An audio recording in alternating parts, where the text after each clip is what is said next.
Hi everyone, welcome back to my channel में आपसे आपको स्वागत करता हूँ मेरा एक नया वीडियो में। तो दोस्तों, कल के दिन ये हमारा यहाँ पे विश्वकर्मा पूजा था। तो कल का दिन बहुत बिजी शेड्यूल था, तो कल के लिए मैं माफी चाहता हूँ कि मैं वीडियो नहीं बना पाया। और लेकिन कल मेरा अभी लाइव ट्रेड चल रहा था। मैं थोड़ी देर के लिए मैं ट्रेड में बैठा रहा, उसके बाद फिर ऑटोमेटिक करके मैं चला गया। मैं अभी अगर आपको मैं दिखाऊं, कल का दिन अगर रिलायंस को चलते हैं तो देखिए, रिलायंस में कुछ बड़ा मूव कल आया नहीं था। लेकिन कल मैंने ट्रेड लिया था। अगर मैं आपको दिखाऊं तो ये देखिएगा, रिलायंस का ये ट्रेड 17/9/2025 9:20 9:20 में मैंने ट्रेड लिया था। लिमिट ऑर्डर डाला था रिलायंस का 100 क्वांटिटी 1410.50 में। एंड उसके बाद इसी को मैंने फिर निकाला, ये सेल कर दिया। ये क्वांटिटी डिवाइड हो गया है। और क्योंकि इसमें स्टॉक में लिक्विडिटी का इश्यू आता है, तो एक बार में वो खरीदा नहीं गया है। तो इसको जब मैंने सेल किया तो ये थोड़ा थोड़ा स्प्लिट होके ये क्वांटिटी सेल हुआ है। और ये 1408 में मैंने बेच दिया था। ये सॉरी, ये 2:31 में नहीं, 9:27 पे ये वाला 9:20 में लिया था, और 9:27 को मेरा एसएल लग गया, 100 क्वांटिटी सेल हो गया। ठीक है। एंड नेक्स्ट फिर मैंने दोबारा से 9:27 में चला गया मेरा। फिर दोबारा से मैं बाय किया, ये 9:34 में 9:34 में मैंने इसको दोबारा से बाय किया 100 क्वांटिटी। एंड इसी को मेरा एक स्टॉप लॉस हो चुका था, जिसमें मेरा 250 का आसपास लॉस था। एंड मैंने फिर दोबारा 9:30 में इसमें इसमें मेरा जब सेटअप बना तो मैं लिया। तो मुझे मुझे पता था कि एक लो प्रोबेबिलिटी ट्रेड है, स्कैल्पिंग वाला ट्रेड है। लेकिन हम कुछ कर नहीं सकते हैं मार्केट के ऊपर। आप कभी कभी भी मतलब उसके ऊपर नहीं, हम जो देखिए, बात कुछ ये है कि अगर आप कोई चीज को हम एनालिसिस करते हैं, ठीक है, एनालिसिस का मतलब ये नहीं है कि हम 100% श्योर है। ठीक है। हम तीन चीज में उसको डिवाइड करके हम देखते हैं कि मार्केट में कल क्या हो सकता है। इसके लिए हमको प्रिपेयर रहना पड़ता है कि हाँ, ज्यादा से ज्यादा हमारा क्या हो सकता है। कल मार्केट ने गैप अप ओपन दिया, ठीक है, उसके बाद मार्केट निकलना शुरू किया, तो मेरे सेटअप के हिसाब से मुझे ट्रेड लेना था। तो मैंने ट्रेड लिया। लेकिन मुझे पता था कि एक एसएल लगने वाला है, तो एक एसएल पहले लग गया। मुझे लग नहीं रहा था कि एक एसएल के बाद फिर दोबारा भी मार्केट एक मौका देगा। लेकिन दोबारा ये मौका मुझे मिला, 9:34 में मिला। और उसके बाद मैंने एंट्री लिया। आप देख पा रहे होंगे कि 2:31 पर 231 पे मेरा ये लिमिट ऑर्डर में डाला था, जो कि है ट्रेडेड प्राइस है 1410। ठीक है, 1410।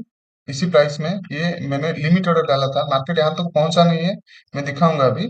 मार्केट यहाँ तक पहुंचा नहीं है, फिर भी मेरा ये क्वांटिटी ट्रेड हो गया, जिसमें मैं आपको दिखाता हूँ। मैंने उसी प्राइस में लिया था, 1410 में ही मैंने लिया था। ये कल की बात है, हाँ, तो ये वाला है।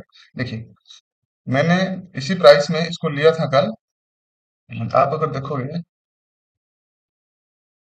देखिए, ये रहा 1410। ठीक है, ये 1410 है। तो मैंने इसी प्राइस में कल लिया था ये ट्रेड को।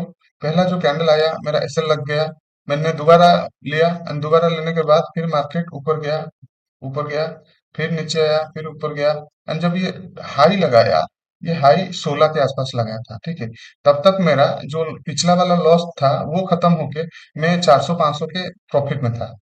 आप खुद सोचिए, अगर मैंने 10 में लिया है, ये 6 पॉइंट है, तो यहाँ पे मेरा 600 रुपये का प्रॉफिट होगा। लेकिन उसके उससे पहले जो मेरा 250 रुपये का लॉस है, उसको निकाल के भाई आसपास 400 के आसपास कहीं पे प्रॉफिट होगा। लेकिन मुझे पता था, और टाइम भी दिखेगा, ये जो टाइम है, ये लगभग हम अगर देखेंगे, हाँ, तो 1:40 था। लेकिन फिर भी मैंने नहीं निकाला, टाइम भी खत्म होने को था। तो मुझे लग रहा था कि हाँ, यहाँ से मार्केट वापस आ सकता है। इसलिए मैंने कहा नहीं, अभी टाइम भी खत्म हो चुका है, तो एक काम करते हैं। मेरा जो एसएल था मैंने उसको ट्रेल कर दिया कॉस्ट टू कॉस्ट। एंड ये जो कैंडल आया है, जो एक बड़ा कैंडल आया है, इसका अगर हम लो देखेंगे, ये कैंडल का अगर हम लो देखेंगे,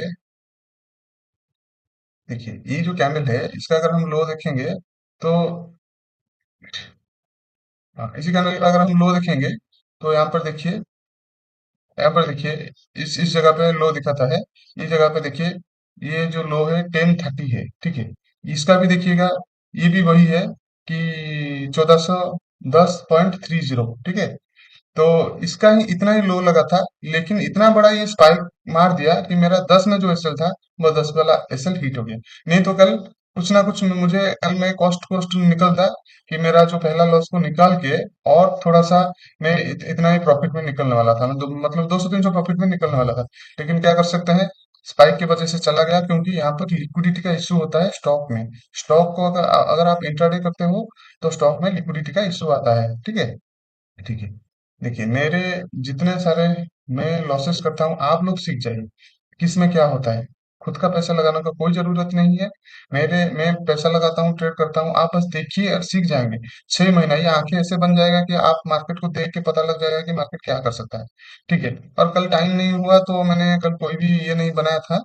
लेकिन ये तो अगर कोई मुझे कंटिन्यूअसली फॉलो कर रहा है तो उसको पता होगा कि मैंने बताया था कि जब ये 3 दिन से कंटिन्यू साइन आ रहा था, मैंने बोला था कि हाँ 1-2 दिन में ये आने वाला है, लेकिन ये एक एक दो दिन में नहीं आया। आज के दिन ये आ गया है ग्रेट कैंडल, ठीक है। तो इसके हिसाब से देखिए, ये प्रोबेबिलिटी धीरे धीरे आपको नहीं लग रहा है कि अगर 3 दिन से लगातार आ रहा है, 4 दिन से आ रहा है, 5 दिन से आ रहा है, कभी ना कभी क्लोज का दिन आएगा। तो ये वाला वो दिन था। तो आज का दिन मेरा, आज कोई मेरी सेटअप के हिसाब से आज मेरा ट्रेड नहीं बना। क्यों नहीं बना, चलिए डिस्कशन करते हैं। अब देखिए, हाँ, ये डेली कैंडल में एक स्ट्रॉन्ग क्लोजिंग कल दिया था। अगर हम 5 मिनट में जाएंगे तो 5 मिनट के हिसाब से मार्केट ने कल इस जगह पे क्लोज किया था, ठीक है। यानी इस जगह पे क्लोज करने के बाद फिर मार्केट आज इतना बड़ा गैप अप ओपन हुआ। आपको नहीं लगता कि अगर कल एक स्ट्रेट फॉरवर्ड ये था, कल एक बहुत ही स्ट्रेट फॉरवर्ड मार्केट था, मार्केट कल सीधा सीधा कभी भी कल वापस मतलब मार्केट आया नहीं है, यानी यहाँ तक जो रुके होंगे, जो बीच जो नीचे से खरीदे होंगे, यहाँ तक वो लोग होल्ड करके रखे हैं, रातों रात यहाँ पे गैप अप हो गया। और ये भी बड़ा गैप अप हो गया। तो इसके वजह से मैं आपको पिछले वीडियो में भी बोला था, मेरे वीडियो में होगा, मैंने बोला था अगर बड़ा गैप अप होता है तो प्रॉफिट बुकिंग आ जाता है। यहाँ पर एक प्रॉफिट बुकिंग आया। मेरे सेटअप के हिसाब से पहले अगर रेड कैंडल बनेगा तो रेड कैंडल फिर दोबारा ये मार्केट जब वापस जाता है तब मैं खरीदता हूँ, ठीक है। लेकिन मार्केट वापस नहीं गया, मार्केट फिर स्लो स्लो करके फिर नीचे नीचे नीचे नीचे आ गया। यहाँ पे एक इनडिसिसिव एरिया में है, क्लोजिंग दिया है, ठीक है। अगर हम बात करें कि कल क्या हो सकता है रिलायंस में, तो रिलायंस में अगर कोई कल इंट्राडे करेंगे तो रिलायंस में देखिए क्या हो सकता है।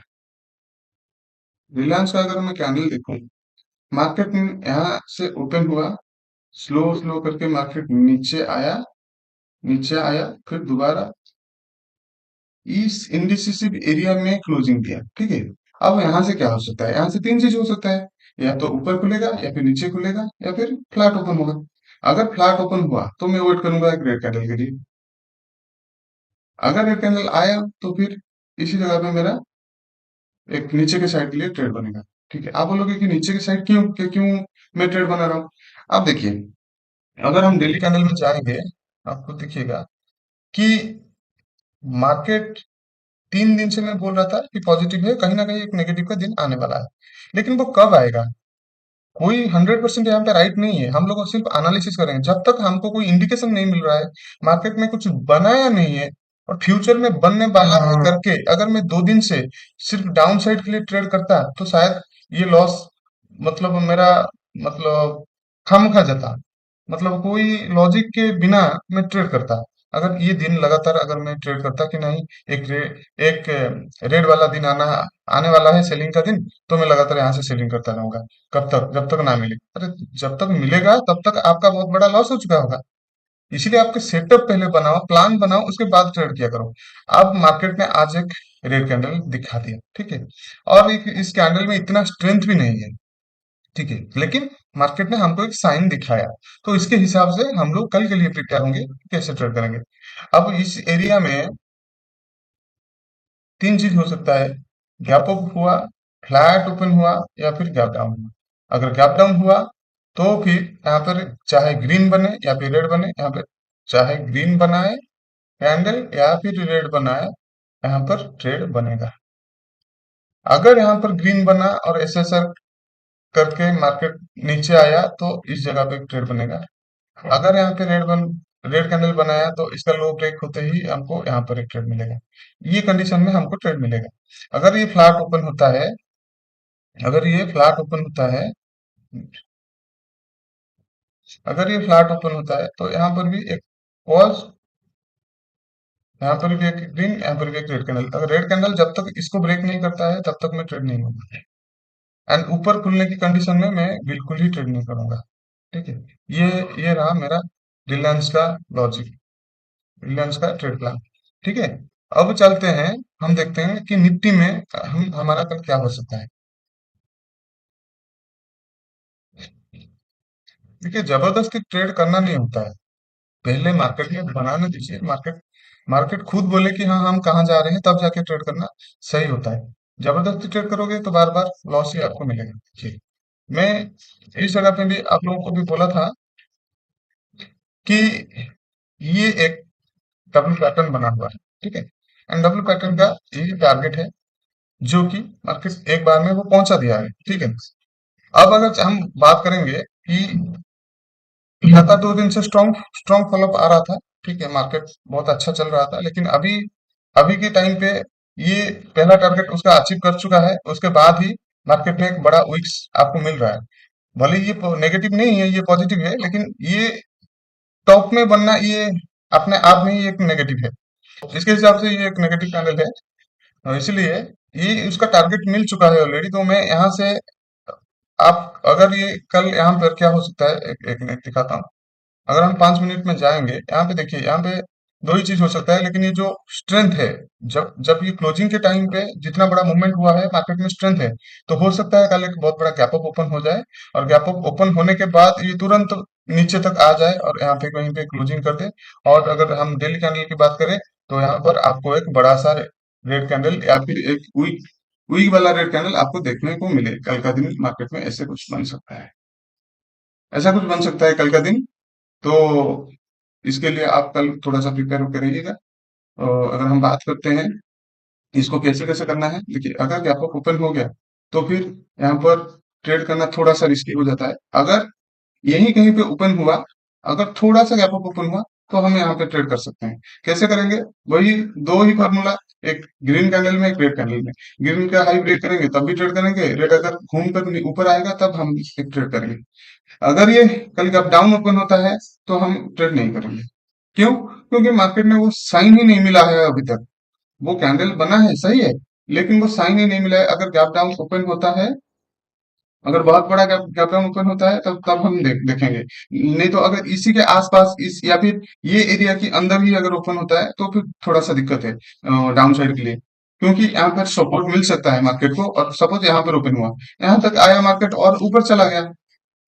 अगर आप यहाँ की ब्रेकडाउन के लिए आप वेट करेंगे और ब्रेकडाउन में ट्रेड लेंगे तो थोड़ा सा दिक्कत हो सकता है, क्योंकि मार्केट ऑलरेडी कुछ कुछ देर के लिए मार्केट मूव हो चुका है। ठीक है, तो इसके लिए ये थोड़ा सा रिस्की होता है। अगर बहुत बड़ा गैप डाउन होता है, सपोज करिए कि आपको इस एरिया में मार्केट ओपन होता है और यहाँ से अगर एक ग्रीन या फिर रेड कैंडल बनाता है, तो हम ग्रीन का, जब ग्रीन कैंडल बनाएगा फिर दोबारा से नीचे आएगा हम करेंगे, या फिर नहीं तो एक रेड कैंडल अगर बनाएगा उसका ब्रेकडाउन में हम ट्रेड करेंगे, तब जाके ये सक्सेसफुल ट्रेड बनेगा। तो चलिए दोस्तों, ये था एनालिसिस था। आप किस तरह से ट्रेड लेंगे मैंने बता दिया है। ठीक है, कल का जो भी सिचुएशन बनेगा उसी हिसाब से आप लोग ट्रेड बनाएंगे। देखिए, मेरे आप अगर सोच रहे होंगे कि ये तो प्रॉफिट नहीं कर पा रहा है तो हम कैसे प्रॉफिट करेंगे, इससे सीखेंगे, मैं आपको खुद बता दे रहा हूँ। मेरा जो प्रॉफिट ऐसे नहीं आता है, मेरा 33% का, आप अगर 100 बार में ट्रेड करूंगा उसमें से मेरा 30 बार मेरा सही जाएगा, मतलब 10 से 3 बार। लेकिन वो 3 बार में बहुत बड़ा बड़ा प्रॉफिट करता हूँ, इसीलिए मेरा जो छोटा छोटा लॉस वो कवर करके महीने के अंदर, वो महीने के एंड में वो प्रॉफिट में आ जाता है। लेकिन कोई अगर स्टाल करता है तो वो उसको हर दिन सही रहना पड़ेगा। उसका 10 से मिनिमम 7 या 8 दिन उसको सही रहना पड़ेगा, तब भी जाके उसका महीने के एंड में थोड़ा सा प्रॉफिट बचेगा। लेकिन हम लोग का जो ट्रेडिंग का सेटअप है मेरा, ये सेटअप में मैं बार बार लॉस करूंगा, छोटा लॉस, लेकिन जब मिलेगा तब बहुत बड़ा प्रॉफिट को बनाऊंगा। यही होता है। ठीक है, ट्रेडिंग का जो रिस्क मैनेजमेंट यही होता है। ठीक है, चलिए दोस्तों, तो आज का एनालिसिस यहाँ पे मैं खत्म करता हूँ। और फिर आगे मैं बताऊंगा कि अगर किस दिन मुझे ट्रेड मिला, किस दिन नहीं मिला, तो उसके हिसाब से एक एक दिन वीडियो गैप भी हो सकता है, क्योंकि जिस दिन मुझे ट्रेड नहीं मिला तो उस दिन के लिए तो मैं बताऊंगा मुझे क्यों ट्रेड नहीं मिला, और एक एनालिसिस वीडियो भी डालता रहूंगा। ये तो चलिए मिलते हैं नेक्स्ट नेक्स्ट सेशन में, तब तक थैंक यू।